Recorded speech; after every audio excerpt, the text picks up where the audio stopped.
Imamat pasal yang pertama, korban bakaran.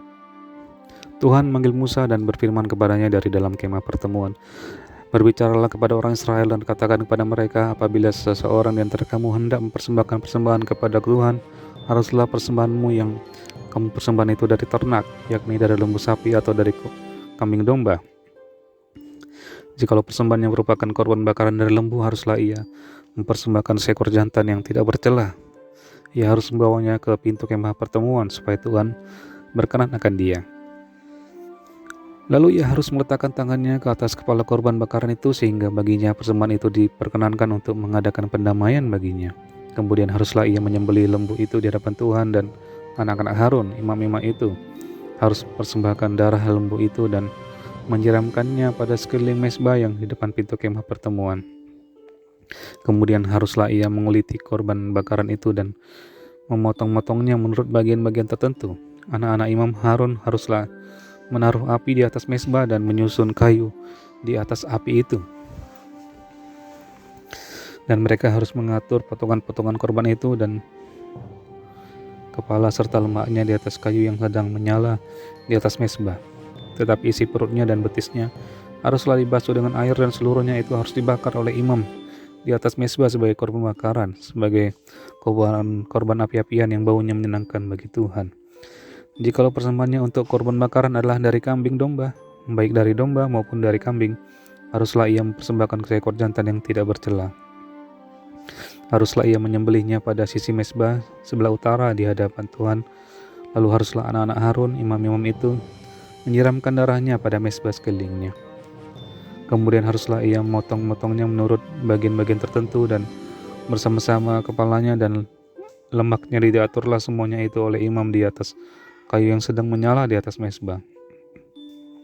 Isi perut dan betisnya haruslah dibasuhnya dengan air, dan seluruhnya itu haruslah dipersembahkan oleh imam dan dibakar di atas mezbah. Itulah korban bakaran, suatu korban api-apian yang baunya menyenangkan bagi Tuhan. Jikalau persembahannya kepada Tuhan merupakan korban bakaran dari burung, haruslah ia mempersembahkan korbannya itu dari burung tekukur atau dari anak burung merpati.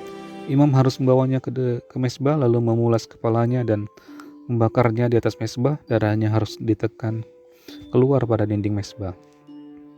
Temboloknya serta dengan bulunya haruslah disisihkan dan dibuang ke samping mezbah sebelah timur ke tempat abu. Dan ia harus mencabik burung itu pada pangkal sayapnya, tetapi tidak sampai terpisah. Lalu imam harus membakarnya di atas mezbah, di atas kayu yang sedang terbakar. Itulah korban bakaran, suatu korban api-apian yang baunya menyenangkan bagi Tuhan. Imamat pasal yang kedua, korban sajian. Apabila seseorang hendak mempersembahkan persembahan berupa korban sajian kepada Tuhan, hendaklah persembahannya itu tepung yang terbaik, dan dia harus menuangkan minyak serta membubuhkannya kemenyan ke atasnya. Lalu korban itu harus dibawanya kepada anak-anak Harun, imam-imam itu. Setelah dia ambil dari korban itu tepung segenggam dengan minyak beserta seluruh kemenyannya, maka imam haruslah membakar semuanya itu di atas mezbah sebagai bagian ingat-ingatan korban itu, sebagai korban api-apian yang baunya menyenangkan hati bagi Tuhan. Korban sajian selebihnya adalah teruntuk bagi Harun dan anak-anaknya, yakni bagian maha kudus dari segala korban api-apian Tuhan. Apabila engkau hendak mempersembahkan persembahan berupa korban sajian dari apa yang dibakar di dalam pembakaran roti, haruslah itu dari tepung yang terbaik, berupa roti bundar yang tidak beragi yang diolah dengan minyak, atau roti tipis yang tidak beragi yang diolesi dengan minyak. Kalau persembahanmu merupakan korban sajian dari panggang yang dipanggang di atas panggangan, haruslah itu dari tepung yang terbaik diolah dengan minyak, berupa roti yang tidak beragi. Korban itu harus dipotong-potong, lalu kau tuangkanlah minyak ke atasnya. Itulah korban sajian.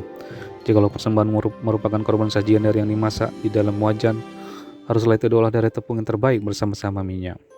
Maka korban sajian yang diolah menurut salah satu cara itu haruslah kau persembahkan kepada Tuhan, yakni harus disampaikan kepada imam yang membawanya ke mezbah. Kemudian imam harus mengkhususkan dari korban sajian itu bagian ingat-ingatannya, lalu membakarnya di atas mezbah sebagai korban api-apian yang baunya menyenangkan bagi Tuhan. Korban sajian selebihnya adalah bagian Harun dan anak-anaknya, yakni bagian Maha Kudus dari segala korban api-apian Tuhan. Suatu korban sajian yang kamu persembahkan kepada Tuhan janganlah diolah beragi, karena dari ragi atau dari madu tidak boleh kamu membakar sesuatu pun sebagai korban api-apian bagi Tuhan. Tetapi sebagai persembahan dari hasil pertama boleh kamu mempersembahkannya kepada Tuhan. Hanya janganlah dibawa ke atas mezbah menjadi bau yang menyenangkan. Dan tiap-tiap persembahanmu yang berupa korban sajian haruslah kau bubuhi garam. Janganlah kau lalaikan garam perjanjian Allahmu dari korban sajianmu. Beserta segala persembahanmu haruslah kau persembahkan garam. Jikalau engkau hendak mempersembahkan korban sajian dari hulu hasil kepada Tuhan, haruslah engkau mempersembahkan bulir gandum yang dipanggang di atas api, emping gandum baru sebagai korban sajian dari hulu hasil gandummu. Haruslah kau bubuh minyak dan kau taruh kemenyan ke atasnya, itulah korban sajian.